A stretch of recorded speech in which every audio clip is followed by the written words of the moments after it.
নমস্কার, আমি চন্দ্রচূড় সেন।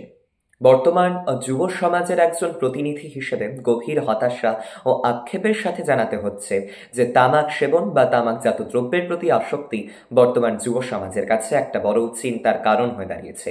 তামাকজাত দ্রব্যের সেবন কেবলমাত্র যে যুব সমাজের স্বাস্থ্যহানি করে তাই নয়, তার পাশাপাশি যুব সমাজকে তার মূল লক্ষ্য থেকে বিপদগামী করার ক্ষেত্রেও তামাক সেবন যথাযোগ্যভাবে দায়ী।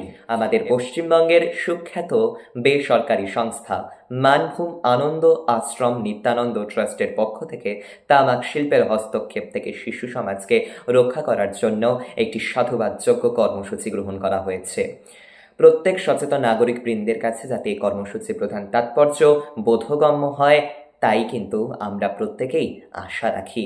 আমরা আশাবাদী খুব দ্রুতই যুব সমাজ তামাক সেবন বা তামাকজাত দ্রব্যের প্রতি এই আসক্তি থেকে মুক্ত হয়ে উঠবে এবং প্রকৃতার্থেই গড়ে উঠবে ভারতের নব্য সমাজ।